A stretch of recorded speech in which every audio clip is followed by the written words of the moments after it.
All right. So I'm looking at the new journal entry. Of course, I didn't clear it out.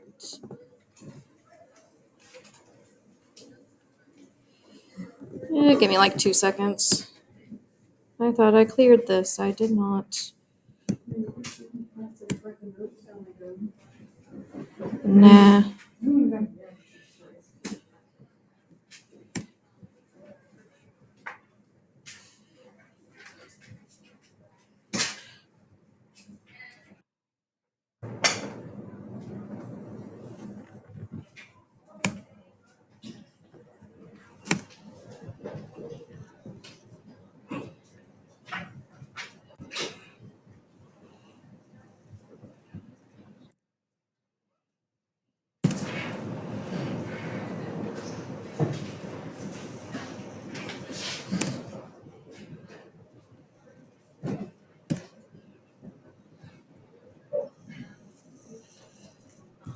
All right, there we go.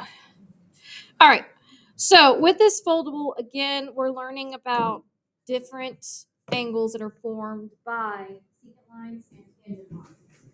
All right. So these are actual lines that go through or cross into the circle. Now, there is a lot of formulas for this. So pay very close attention and make sure you write down the formulas because, again, it does get dicey because there is formulas. All right. So the first one we're going to start with is just a quick review or with probably the easiest one because it's very much the same thing as an inscribed angle. It just looks a little different. So for this theorem, it is saying if a secant and a tangent intersect at the point of tangency.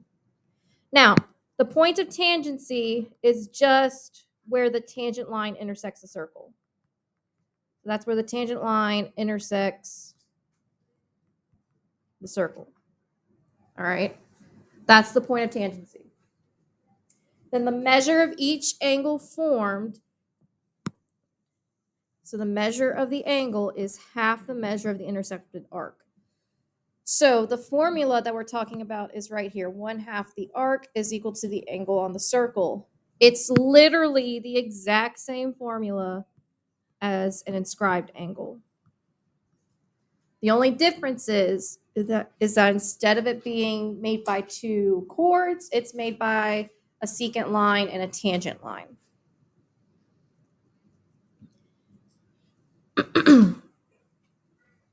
So if you look at the picture here, all right, which of these two lines that are drawn do you think is the tangent line? The top one or the one that's kind of diagonal? The tangent line. It's the one on top because it only crosses at one point. It looks like it will continue on in this direction. All right. So this is our tangent line. So that means that this one is our secant, seeing as how it intersects at two different points and it'll keep going on in either direction. Now, the angle that we're looking at is this angle right here. The vertex is the point of tangency. And the arc is a little bit weird. The arc is right here. So the best way to describe this is that if we want to go with the ice cream and cone example, this is like a very jacked up cone that the person who put the ice cream in it, it's like half melted, but it's still in there. Just a little bit. All right. So this is one of the only ones where like the angle is a little bit weird to see and where most people forget that there's an angle there. All right. But this arc right here would be equal to twice that angle. And the angle would be equal to half the measure of the arc. Or in other words, you take whatever the measure of the arc is divided by 2.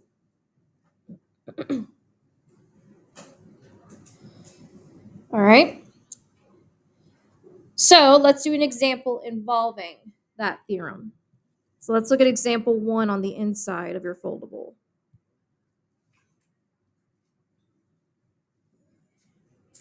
So find the value of x given this angle.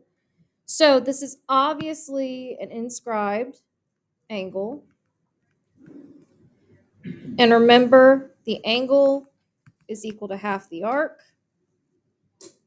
and the arc is equal to twice the angle. All right. So if the angle is right here and it's 89, and the arc is right here and it's this expression, what's a good way that I could set this up to solve for x?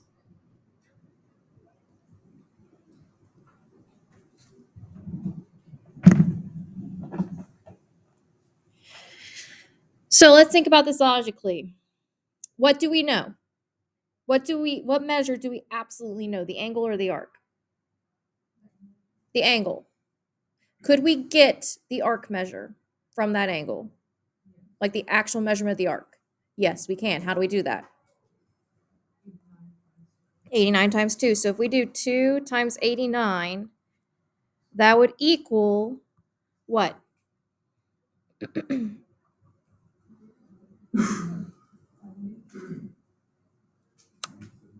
178.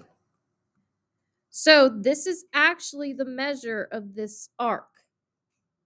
So how do you think I set up my equation now to solve for x?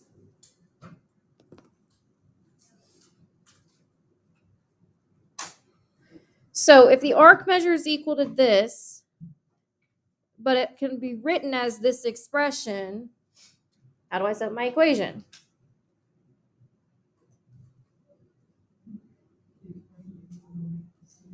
Right, we set the expression equal to 178 because that's what this expression is equal to. It's equal to this unit measure. Whatever we get for x, when we plug it back in and evaluate, it would give us 178. So this would be how I set up my equation. Now, there are two ways that we can go about this. We can either distribute the 1/2 or we can get rid of the 1/2 by moving it to the other side. Which one do you want to do? I would distribute the 1/2 because what's the same thing as multiplying a number by 1/2? What are you actually doing? We're dividing by 2. So I'm going to multiply both these terms by 1/2, and luckily they're both even, which means they're divisible by 2. So what's 1/2 times 22? 11x plus what's 1/2 times 4? 2. And it's equal to 178. And then from there, it's just a two-step equation. So we subtract the 2 to both sides. I get 11x is equal to 176. Divide by 11. What's x equal to? So it'll be 16. Good. Now, what's a good way to check yourself to make sure you did that right? Plug in 16 in for x, and you should get what when you evaluate? 178. All right. So if you doubt yourself, that's the easiest way to check.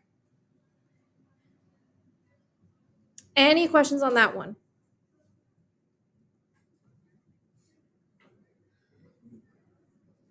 All right. Now, the next theorem that we have is this one. So if two secant lines intersect in the interior of a circle, so they intersect or cross each other within the circle, then the measure of the angle formed is half the sum of the measures of the arcs intercepted by the angle and its vertical angle. That's a mouthful, but let me explain what it actually is. All right. So they're saying that the angle inside, meaning this angle right here, as well as this angle, why would those two angles be congruent? They're what? Give you a hint. It's within that theorem. They're vertical angles. And what's so special about vertical angles? They're always congruent. So these two angles are both vertical. All right, so it doesn't really matter which angle you use because they're both vertical, meaning that you should get the same angle measure for both. Now, what this is saying is that if you take the arc measure of this arc and add it to the arc measure of this arc, so let's call this arc 2 and this arc 1, and then you take half of it, half of that sum, it would give you the angle measure. So to sum up what it's saying right here, it's saying that if I take 1/2 and I add together arc 1 plus arc 2, so I add up those two measures and multiply by 1/2, or if you would like to say divide by 2, either way it works, it would equal the angle and its vertical angle. Now, there's a special name that we call this type of problem. We call this a bow tie angle. Why do you think I call it bow tie? It looks like a bow tie. All right. So a lot of times when we do problems like this, I will ask you, okay, is it inscribed? Is it bow tie? Or is it the next one that we're going to talk about? All right. So if I say this is a bow tie angle, I'm saying that it looks like a bow tie. It literally looks like a bow tie. All right. Any questions on that one? All right, let's do an example. So look at example 2.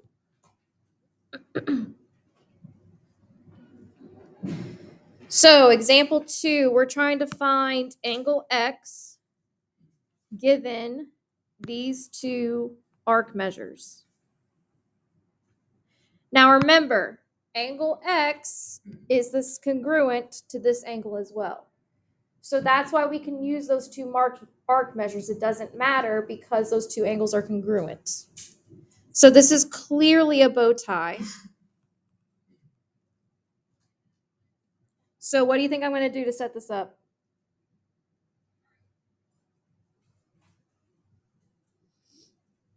What did it tell me to do on the last page?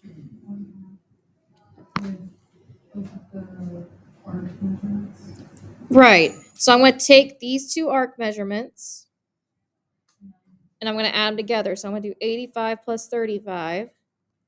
And then to get angle X, I'm then going to take that sum and divide it by 2 or multiply by 1/2. That's all you got to do. So what's 85 plus 35?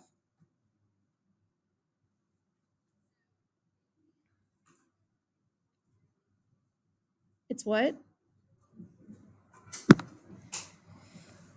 85 plus 35 is 120. There we go. Divide by 2 equals X. So what's the measure of angle X? 60 degrees. So this angle is 60 degrees and this angle is 60 degrees. Now, let me ask you guys this. What's the difference between this and an inscribed angle?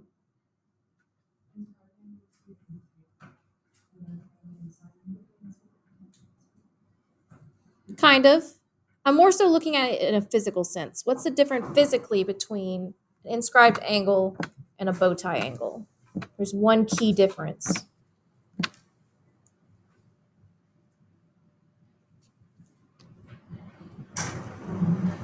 Look at where the vertex of the angle is. What's the difference between the vertex of this angle? So the vertex of this angle versus the vertex of this angle. What's the difference? Right. One is inside the circle. The other one is on the circle. Now, what's the difference between a bow tie and a central angle? Where's the vertex of a central angle? It's inside the circle, but where is it specifically? It's in the center. A bow tie is not necessarily in the center. That's the difference. So the way to tell the difference between all these angles, if you're not looking at the general shape, is honestly just looking at where those vertexes are. An inscribed angle, its vertex will always be on the circle. Central angle, it'll always be on the center.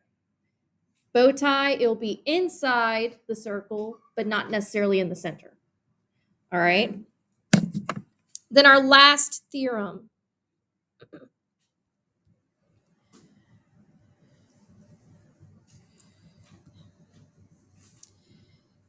All right. This one states if two secants or a secant and a tangent or two tangents, so there's a couple ways this can work, intersect in the exterior of the circle. What does exterior mean? Outside. So they intersect outside of the circle. Then the measure of the angle is formed by half the difference of the measures of the intercepted arcs. All right. So very similar to a bow tie, but it's slightly different. Now, when we're looking at this formula, we are technically doing the major arc minus the minor arc. Recall, what's a major arc? It's bigger than 180. So minor's smaller than 180. So in other words, you're doing the biggest arc minus the smallest arc. All right. So the angle that we are talking about is right here. All right. This is the angle we're trying to find. Now, our major arc, or actually no, our minor arc is the one that's marked right here. This one is our minor arc. The major arc is the rest of the circle. So this is my major arc. So the way we would find this circle is that we would do whatever the measure of the major arc is minus whatever the measure of the minor arc is. And then we would divide the whole thing by 2. But we have to take that difference first. And this would equal the measure of the angle outside of the circle. Now, this type of angle is what we call a beak. So this is also referred to as a beak. Why do you think I called this a beak? It looks like a bird's beak. If I put a little eyeball right here, looks like I got a bird. All right. That's why it's called a beak. It literally looks like it's forming a beak of a bird. All right. So the main type of angles that you need to know what they are is central, inscribed, bow tie, and beak. All right. Those are the main 4 categories that we're going to deal with. Now, this one is formed by 2 tangent lines, meaning that they only intersect at one point on the circle. But remember, they can also be formed by 2 secant lines, they can also be formed by 2 secant lines or a tangent and a secant. All right. So let's look at example 3. So this is clearly a beak, but what type of lines form this beak? So is it tangent, tangent, secant, tangent, or secant, secant? Tangent, secant. So our tangent line is right here. Our secant line is right here. And they want us to find the value of x, which that will be from this angle. So again, this is a beak.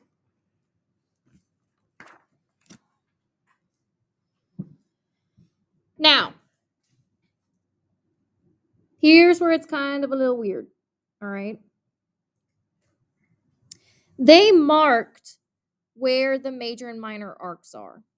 All right. So they're saying that one of our arcs is right here.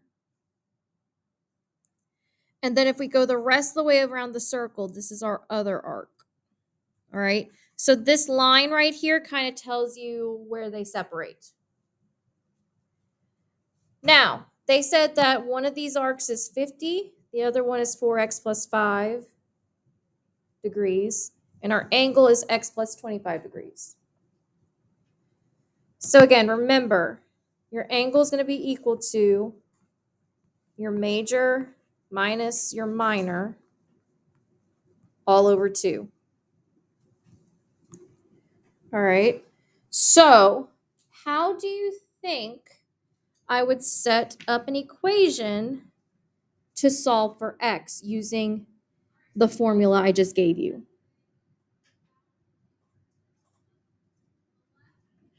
So whenever you're faced with a problem like this, the easiest thing to do is just plug in what you got. All right. So let's just talk about this. What is my angle measure technically? What does it say my angle is equal to? X plus 25. So I'm going to start by replacing this with x plus 25. And it's equal to, which of those two arcs do you think is my major, the blue or the red? Blue. It clearly looks bigger. All right. Now, it's not necessarily greater than 180, but in this case, it's just the bigger of the two. So I would then replace it with 4x plus 5. So 4x plus 5 minus, what's my minor arc measure? 50. And then I would divide the whole thing by 2. And thusly, we have an equation.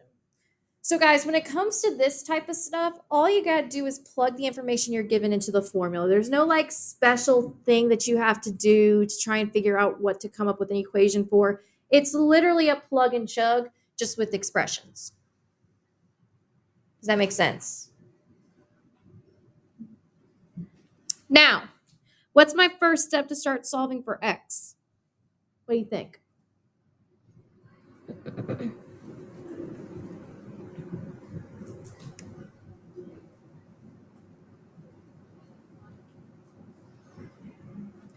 So what's like the glaringly obvious thing that I need to get rid of first? The what?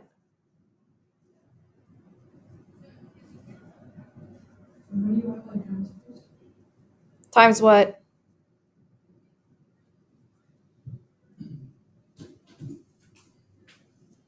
So guys, what's the one thing that we hate the most of all in the whole world of math? We hate what? Starts with an F. Fractions. Do I have a fraction there? How do I get rid of it? Multiply by 2 on both sides. If you got a fraction and your entire expression is over that fraction, get rid of it. Our lives will be made so much easier without fractions, but unfortunately, we still have to deal with them. But this is how we do it. So we cancel these 2 out. So we get 2 times x plus 25 is equal to 4x plus 5 minus 50. Now what do?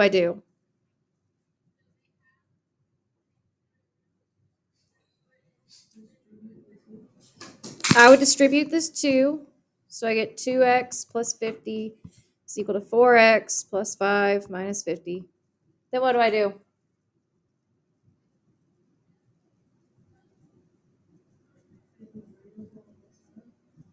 Not quite. There's one more thing I got to do. Combine the like terms right here. So I would get 2x plus 50 equals 4x minus 45. Now I start moving the variable over to the other side. So I'm going to pick 2x to move over because it's the smaller one. So I'm going to subtract it to both sides. I get 50 is equal to 2x minus 45. What's my next step? Add 45. So we're going to add 45 to both sides.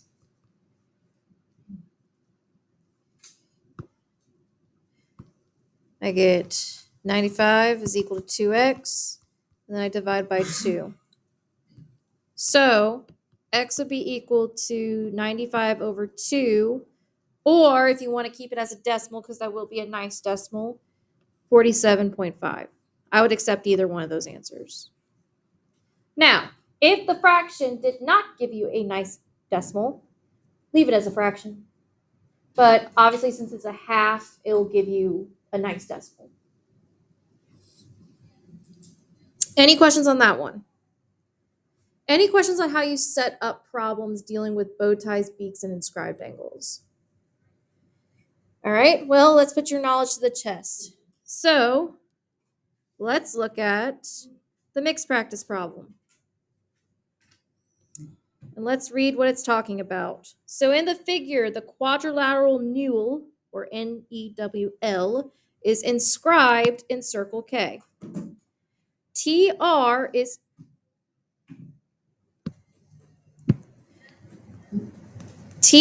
tangent to circle K at E. It also says that the measure of angle NLW is 78 degrees. The measure of arc EN is 46 degrees. And segment LN is congruent to WE. And wants us to find the measure of everything listed below here. So what do you think the very first thing I'm going to do is? If they give us a picture and then they give us a bunch of information, what do you think I'm going to do? Mark it and put all the information on the picture. All right. So first things first, T and R is tangent at point E. We don't really need to mark anything for that. I then need to mark where measure NLW is. Where, at what letter would the vertex of NLW be? At L. So it would be right here. And that is 78 degrees. Remember, whenever you're reading an angle, you start with the first letter, then go to the next direct path to the second letter, then the next direct path to the third. That's your angle. And then lastly, or not lastly, but the arc EN is 46. Now, is EN going to be a major or minor arc? Minor. So am I going to take the shortest or longest path from E to N? Shortest. So that'll be right here. And they said that arc measure is 46 degrees. They also stated that segment LN is congruent to segment WE. So I'm going to mark those as congruent with tick marks. And just like that, I have marked everything on my circle that they gave me. All right. So again, whenever you get a problem like that, just take the extra minute and just mark it on the circle because it's a lot easier to visualize when you can actually see what's going on. All right. So let's find the first angle measure, which is the measure for angle WEN. So where would WEN be? Would it be inside the quadrilateral? And if it is, what point is its vertex? E, and is it inside or outside? It's inside the quadrilateral. So it's right here. Now, I have enough information to find this angle in one easy step. And it involves something that we learned yesterday. What can I do?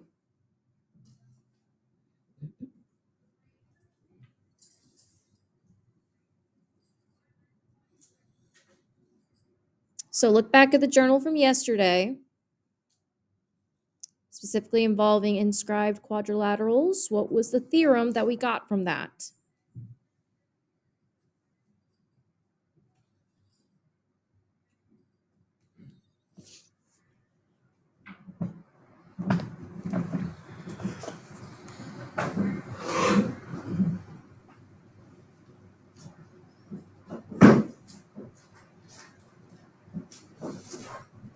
So guys, physically look back at your notes. I'm not going to give it to you.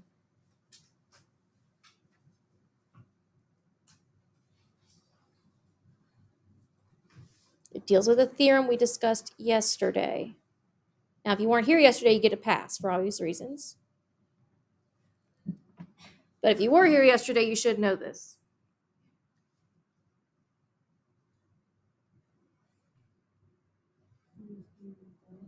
It's what?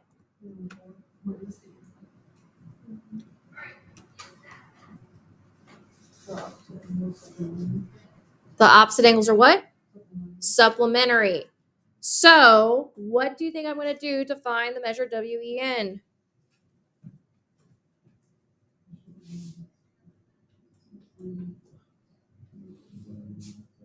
(180 minus 78). Letter WEN is opposite from angle NLW, which means that they are supplementary and they add up to 180.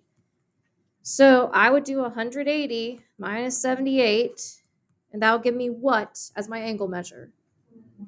102 degrees. So this angle will be 102 degrees, and I'm going to also mark it here in case I need it.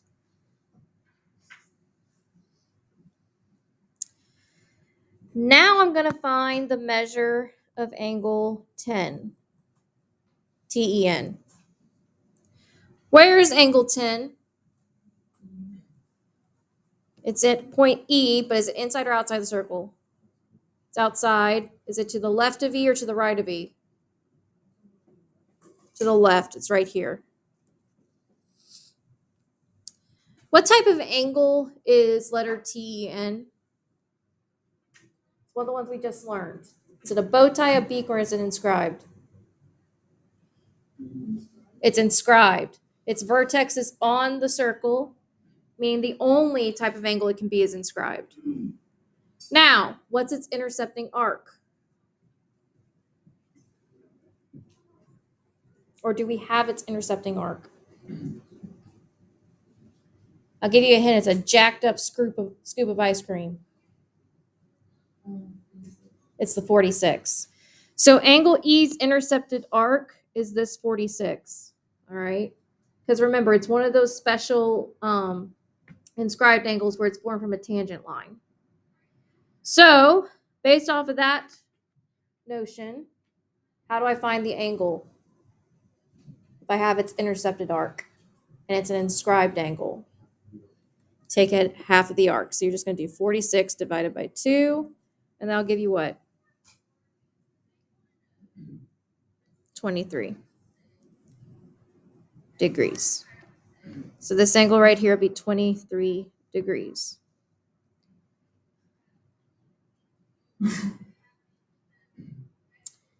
Now, the next angle I want to find is WER, which is right here.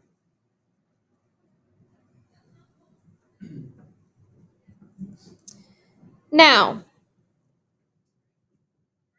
I don't quite, what type of angle is this first off? Inscribed, beak, or bow tie?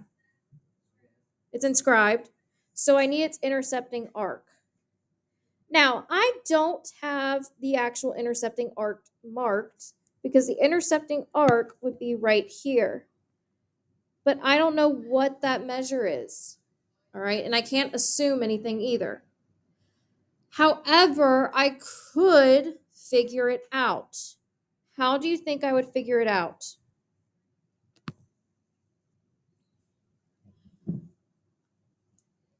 I'll give you a hint. This will involve some stuff we learned yesterday.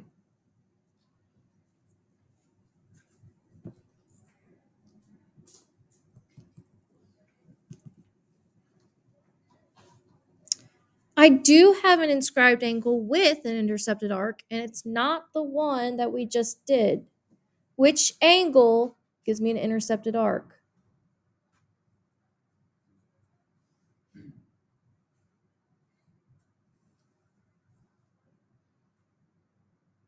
Or what angle can I use that has an intercepted arc that includes arc EW?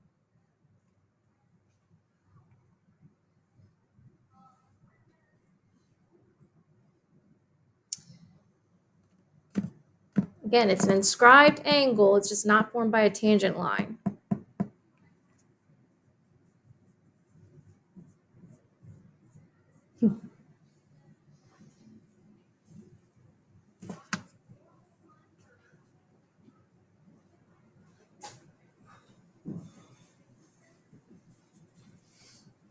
guys, ignore these two lines right here. What cone gives me this ice cream?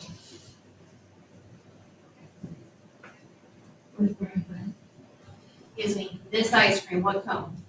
NLW. Is that not an inscribed angle? Its vertex is on the circle, and the other points are on the circle. So yeah, that's an inscribed angle. Which means, how can I find the measure of this entire arc? Not divided by 2, multiplied by 2. So we're going from angle to arc, which means we got to multiply it by 2. So again, this inscribed angle right here gives us this arc right here. All right? And to get there, all we got to do is do 78 times 2, which is what? 156. So this would be 156 degrees, the big arc. Now, do I have enough information to find arc EW? Yes, how? We would subtract 46 from 156 because 46 plus our missing piece would equal 156. So if I do 156 minus 46, that'll give me what? 110. Which, guess what? That was also one of our questions, so we can mark that. So this arc is 110 degrees. Now I got enough information to find that angle. So the green angle that we want, how do I find it?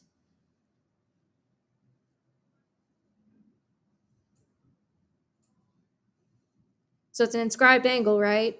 And we got its intercepted arc. So what's the formula? What do I do? 110 divided by 2. And that would give you 55 degrees. Any questions on that? All right, so we're going to take our 5-minute break and then we'll come back and do some big circle problems. All right, so I want you guys back in here by 12:20. Make sure you're back on time.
Something too.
So guys, have that oh yeah, we gotta do our topic then.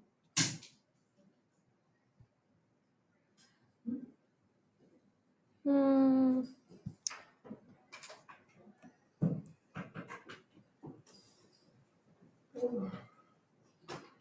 All right. So let's quickly do the topic web first. All right. So make sure you're on the side that says circles with angles. The other side is what we're going to be doing tomorrow, which is segments. All right. So the topic web was that kind of graphic organizer sheet of paper. I forgot to print on colored. That would be a good kind of reference for all these formulas.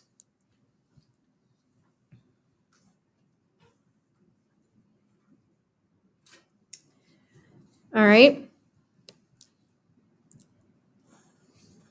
So the first type that we have is our bow tie angles. And so we're not going to talk too much about this. All we're doing is just recapping what's already been discussed. And remember, bow tie angles are made by two intersecting secant lines inside the circle. All right, keyword inside. They intersect inside the circle.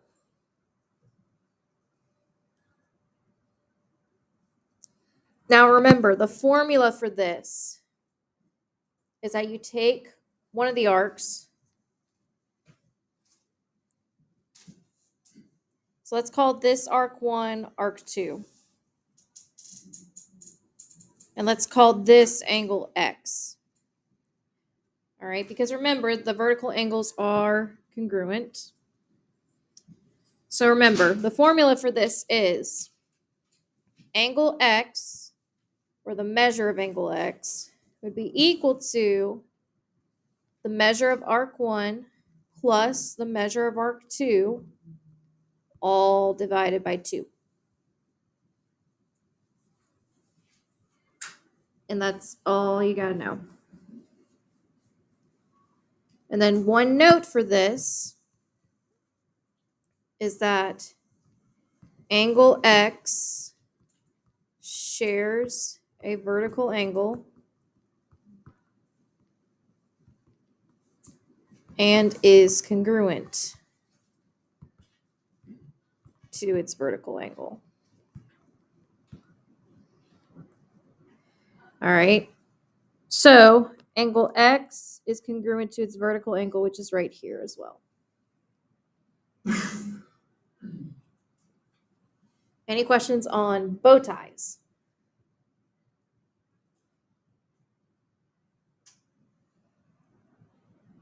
All right. Now, I would mark the two arcs because I know they're highlighted on my end, but they're a little hard to see on yours. So I would just mark them just to be safe.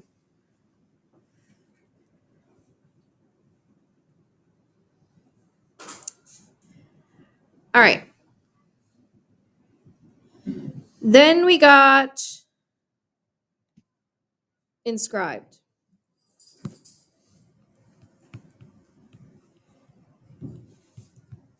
So there are two forms of inscribed. We have secant and secant. And they intersect on the circle. So both of these intersect on circle. And then the other one is tangent secant.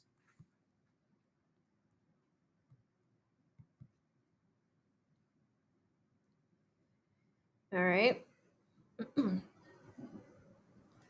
So it doesn't matter, but with both of these, here's your inscribed angle. Let's call this X for both of them. And here is your given arc or the intersecting arc. Let's call that arc 1. So the formula for this is simple. It's the measure of angle X is equal to the measure of arc 1 all divided by 2.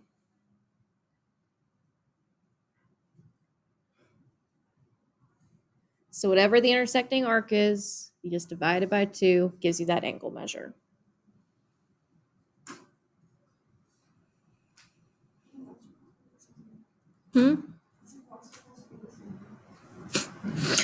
Wait until you see big circles. They're not hard, it's just a lot. No, it's just like a lot of mixed stuff. All right. And then our last is our beaks. So remember, beaks can be formed in 3 different scenarios. The first one, which we'll call this one number 1, is secant and secant. The second, which we'll call this one number 2, is tangent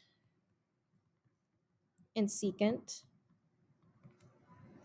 And then the third one, which we'll call this circle number 3, that is a tangent and tangent. So regardless of what type of lines they're made up of, it still has the exact same properties. All right.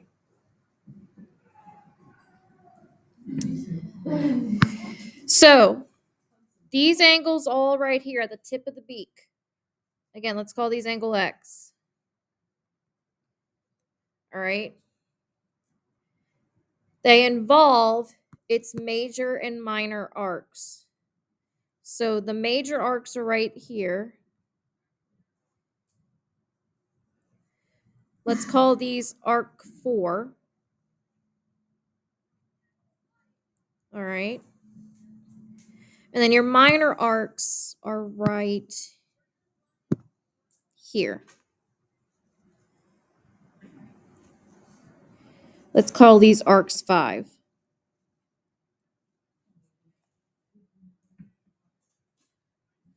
So the way we find the measure of angle X is that you take our major arc, which is arc 4, and you subtract it by the degree of our minor arc, which is arc 5, and then you divide the whole thing by 2.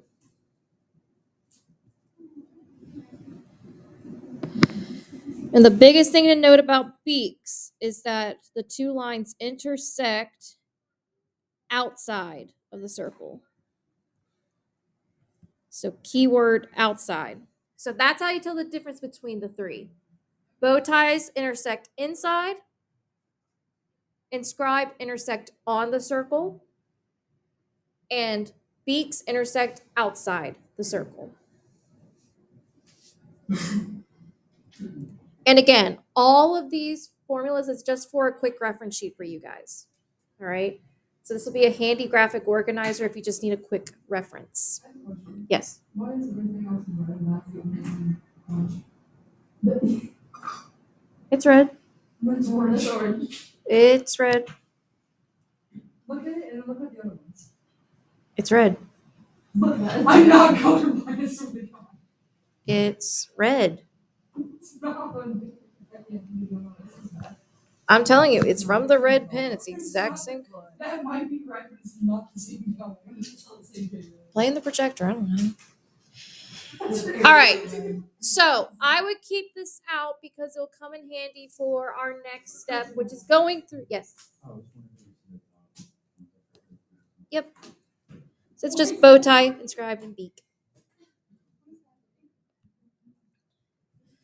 So our next step is to do some big circles together, which basically all a big circle is we're finding a bunch of different measurements of angles and arcs, throwing together everything we've learned, all in the convenience of one circle. So take out that big circle problem, which looks like it's the one that says number 1. So we're going to do number 1 together. And just brace yourself. This is going to take a minute. All right. So our goal is to find all of these measurements that are listed in here. And it's very doable. We just got to figure out what we got. All right. So in other words, what type of angles we got, and then use those formulas to go from there. Now, first, let's just kind of look at the information that we are given. So, given circle O and a tangent line CB. So CB is tangent. The measure of arc GE is X. The measure of arc EF is 2x plus 20. The measure of arc FC is 3x minus 40. And the measure of arc CG, what the wide world of sports, is 4x minus 20. And now it wants us to find the measures of all of the numbered angles using that piece of information. It's actually not too bad because the first step we're going to do is solve for x so we can get all of those arc measures. Because if you label everything, all of these are minor arcs, so we're taking the shortest path possible. So GE is right here, and that's equal to x. EF is right here, and that's equal to 2x plus 20. FC is right here, and that's 3x minus 40. And GC, or CG, however you want to put it, is right here, and that's 4x minus 20. All the arcs that were given go completely around the circle. So how do you think I'm going to solve for x?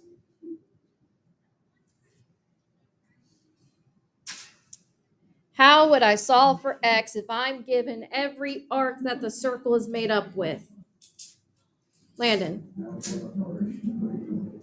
Good. So, since all my arcs cover every aspect of the circumference of the circle, how many degrees does a circle equal to?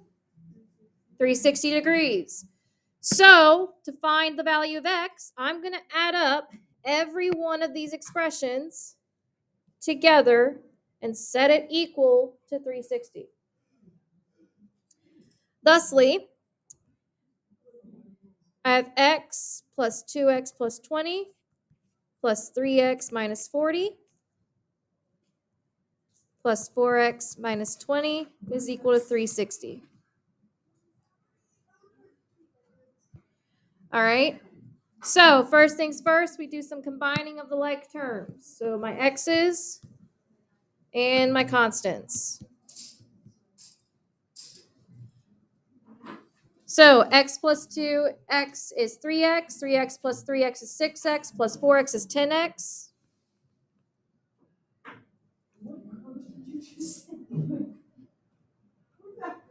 Then 20 minus 40 is negative 20, plus negative 20 is negative 40.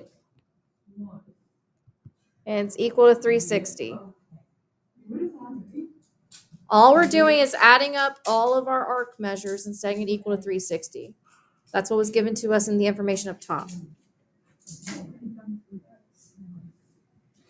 Now, our next step is to add 40 to both sides.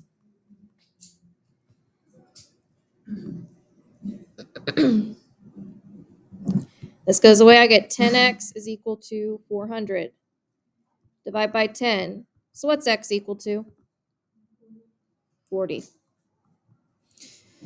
So if x is equal to 40, what can I do to find all of my arc measures if I have x now?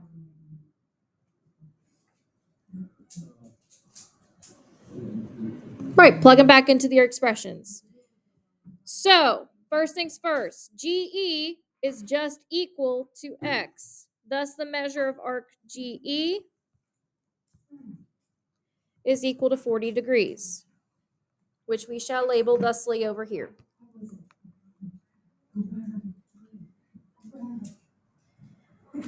Now, our next arc is EF. What they say EF was equal to, what expression?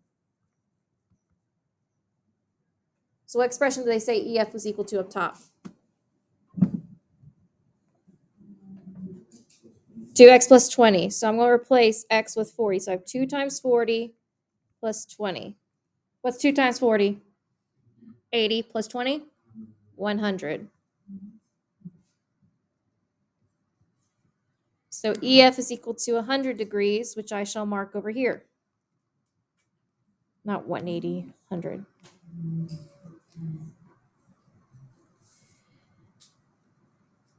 Now, I then got FC. So arc FC is equal to 3 times 40 minus 40. So what's 3 times 40? 120 minus 40? 80. So FC is 80 degrees. So this would be 80 degrees.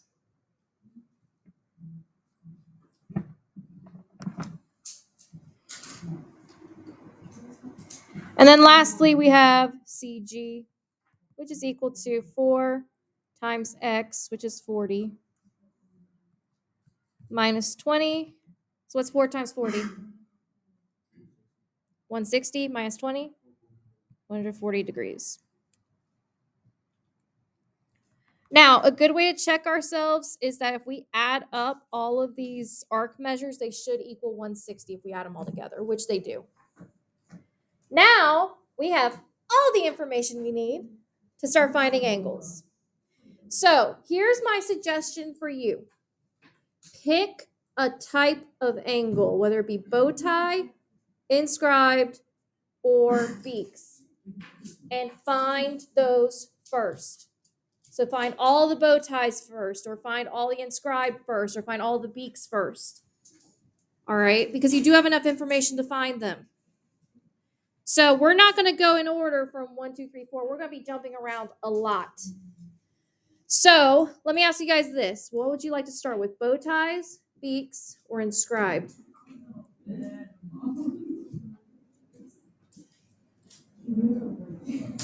You already had a break.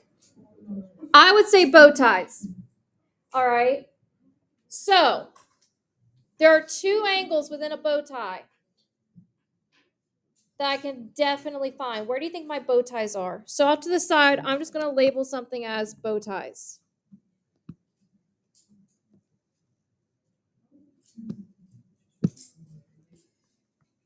So I got bow ties.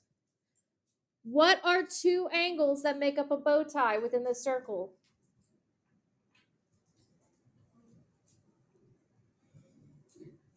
Two intersecting.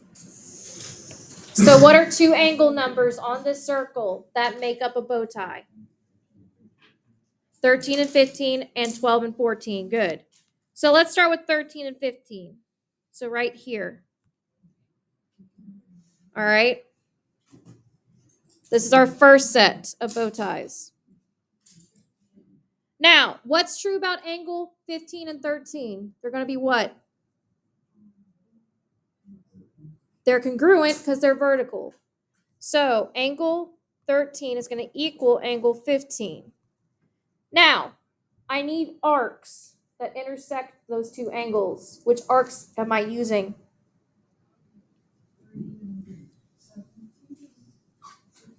What are the arc measures that I'm using? Is it going to be 40, 100, 80, 140? Which two am I using?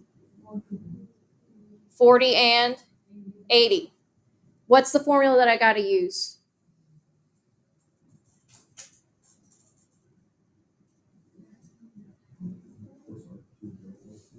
Right, I'm going to add the two arcs together and then divide it by 2.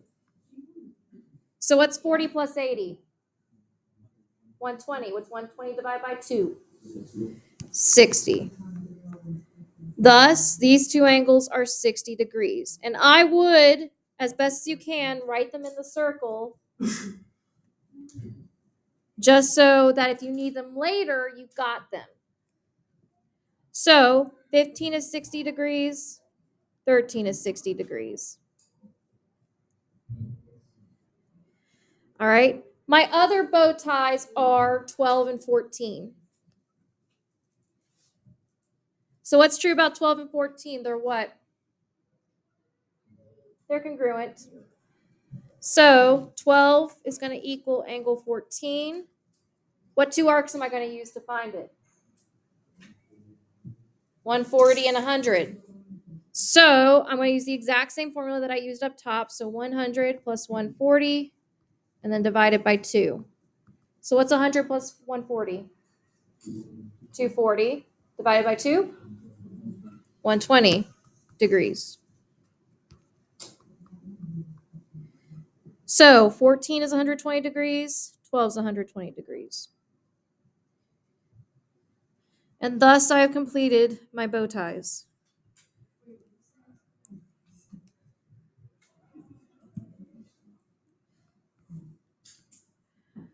All right.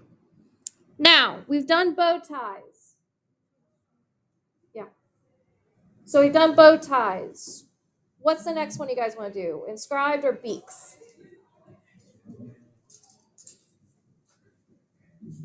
I would do inscribed. All right.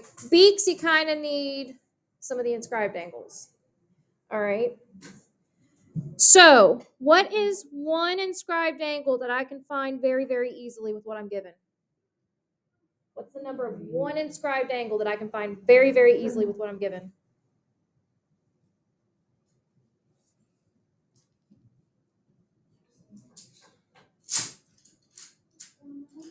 So remember, you want its vertex to be on the circle. It's got to intersect an arc. Intercept an arc.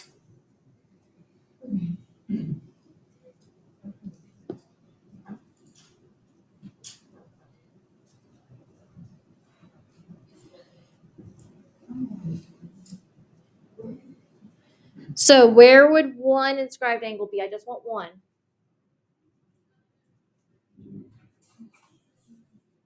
Yeah, 2 will work. So 2 is an inscribed angle. I want to do this in a different color. Right here. So angle 2 is right here. Now, if I'm doing inscribed, which I'm going to write over here, I'm looking at angle 2. What's 2's intersected arc?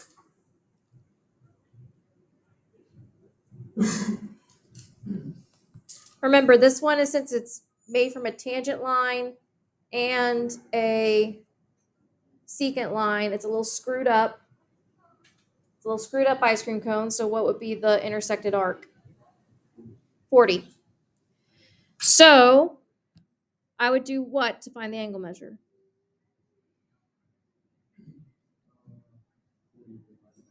40 divided by 2. That's it. And that'll give you 20 degrees. So this angle right here is 20 degrees. What's another inscribed angle I can find?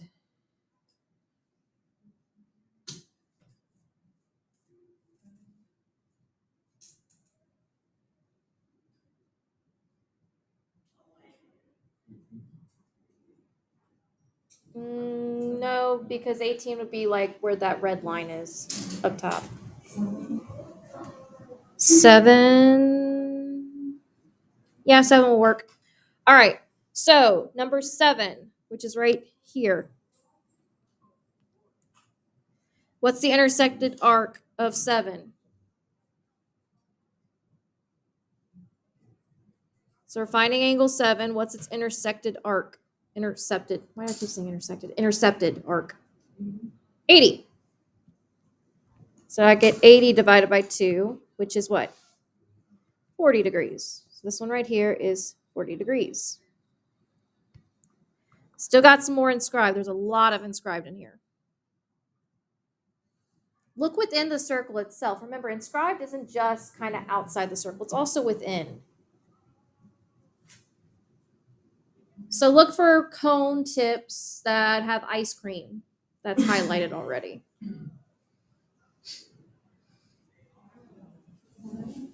Which one? Yep, 10 will work. So 10 is right here. Now, which arc does 10 intersect? 100. So 10 is made up, its cone is made up of right here. All right. So it intersects the 100 ice cream. So if I'm finding angle 10, I'm going to do what? 100 divided by 2, which is 50.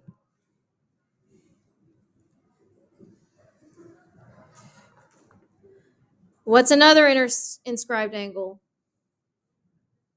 Trust me, guys, there's a lot.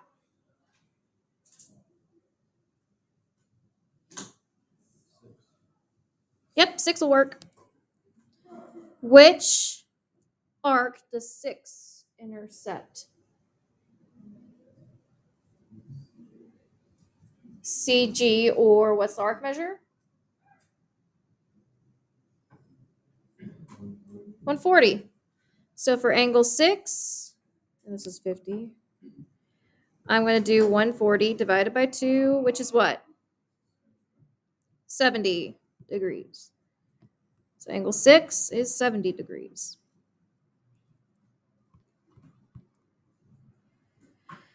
All right. I'm going to continue the inscribed over here. What's another inscribed arc that I have?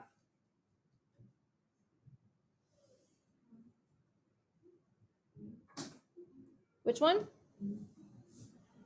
8's not inscribed.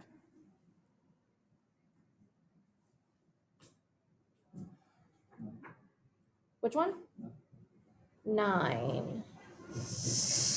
Not 9, because it would be where line FB is.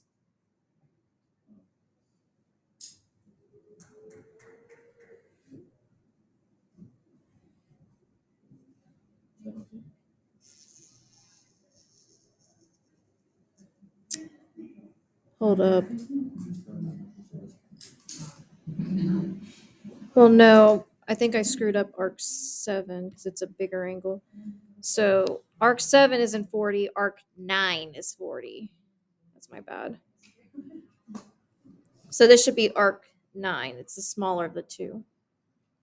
I forgot. That's my bad. Yeah, 7's technically not inscribed. So it would be arc 9 is 40, not arc 7. I screwed that up. But 17 is an inscribed circle.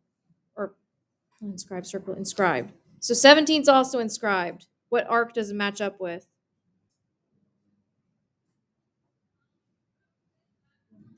100. So it's congruent to which angle? 10. So arc 17 is congruent to angle 10 because it lines up with 100. Thus, it is 50. What's another inscribed angle?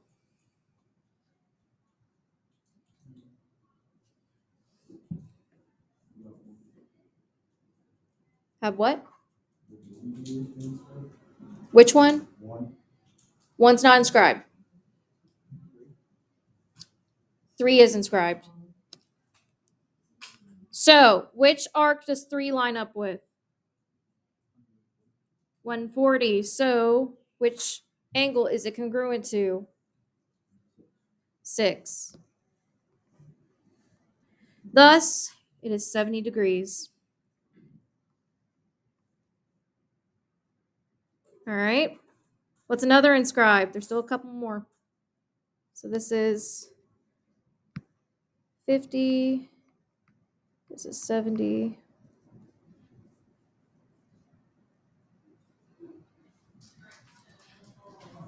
I'll give you guys a hint. The other angles inside the circle that we have not found yet are considered inscribed. So which angles inside the circle have we not found yet? 5, 4, and 11, and 16. So let's do angle 4 first. Angle 4 is lined up with which arc?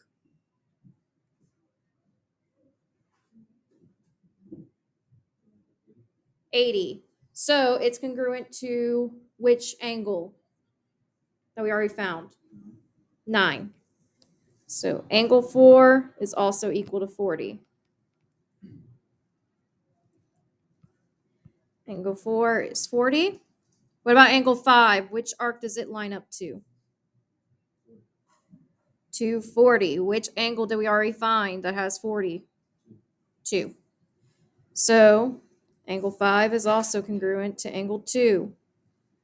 So that's 20 degrees. All right. Now, what about, so that's 20. What about angle 16? Which arc does it intersect? Angle 16. It intersects 80. Thus, it's congruent to what angles? It's congruent to 9 and 4.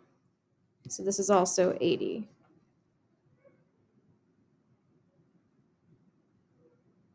Oh, not 80, it's 40. Why did I write 80? So angle 16 is 40 degrees. Lastly, angle 11. This is the last of our inscribed. What do we got?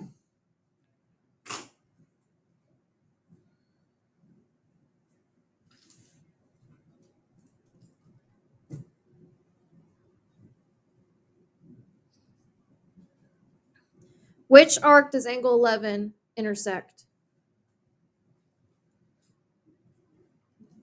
40. So what's it congruent to? 2 and 5. So angle 11 is also 20 degrees. So that's all of our or inscribed arcs. So we've done bow ties, we've done beaks, so what's left? I mean, we've done bow ties, we've done inscribed, so what's left? I just said it. Beaks. So there's only 2 beaks. What are those 2 beaks?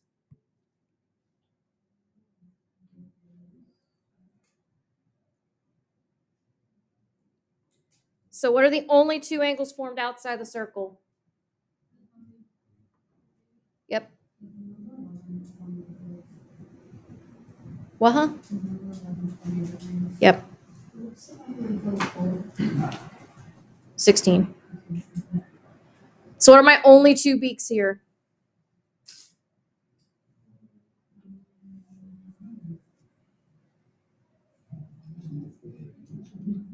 There are 4 angles left, but I'll show you how to get the last two. Doesn't actually involve one of our properties.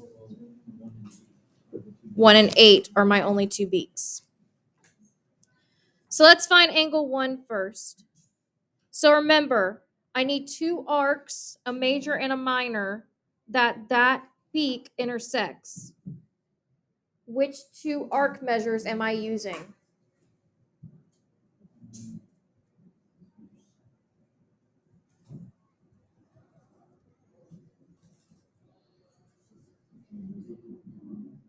It'll be what? 80 and 40. Good. So if you look, the lines go like this. So the lines are like this, and it intersects this arc and this arc. So remember, I'm doing the biggest minus the smallest divided by 2. So I'm going to do 80 minus 40, all divided by 2. What would that equal? So 80 divided by minus 40 is 40, divided by 2 is 20 degrees. So this angle is 20 degrees. Now, 8 is my last beak. So angle 1's 20 degrees. What 2 arcs do angle 8 intersect? Angle 8 actually intersects 3. The major is a combination of 2 arcs. Which 2 arcs?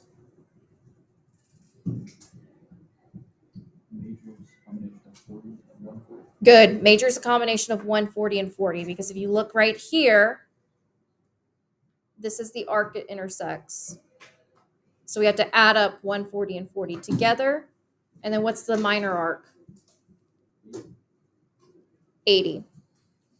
So to find this arc, I'm going to first do 140 plus 40 and then subtract 80 and divide it by 2. So 140 plus 40 is what? 180. What's 180 minus 80? 100. And then divided by 2? What's 100 divided by 2? 50 degrees. Now, the last 2 angles that I have are 7 and 18. This kind of fall into the other category. So let's call these 2 angles other.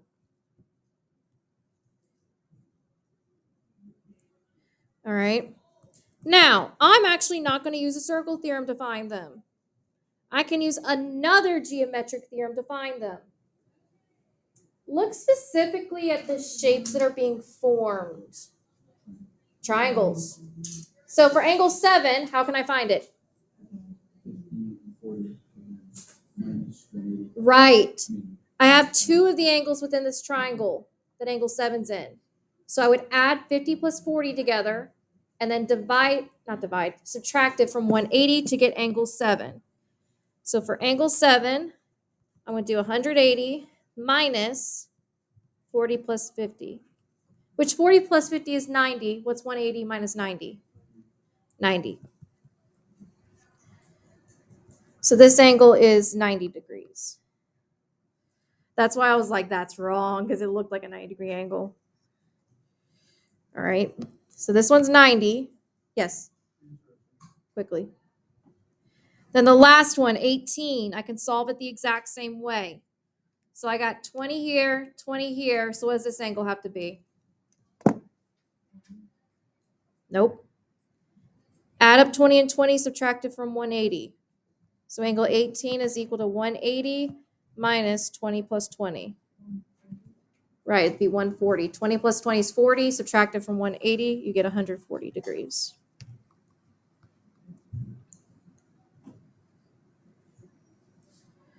And thus we have found all of our angles. I told you it was a lot.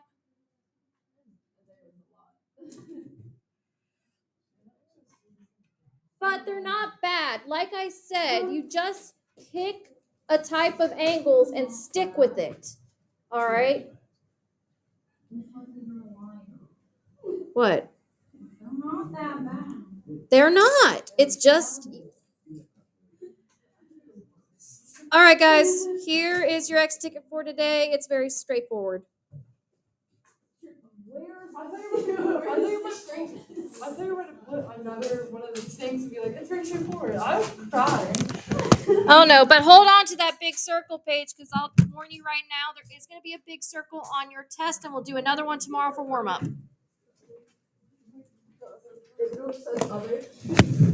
No. I'll post it.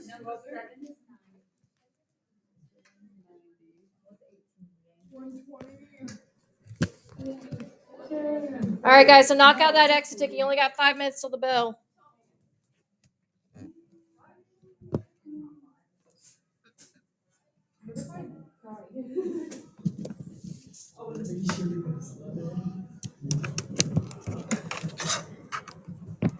I mean, you can cry all you want, but you can ask any of my friends. Crying does not affect me. I'm gonna crush out. I don't care if crying affects you. It makes me feel better. I'm one of those sick people that will like very sad movie. I will shed a tear. I have a fucking laugh. I feel like when you're sick, Miss Hernandez, you just go do math problems and go there. Huh? Oh no, no, no, Math problems. no, I don't. Matt, let's go away. Both of you. No. Although I do have like math crosswords on my phone.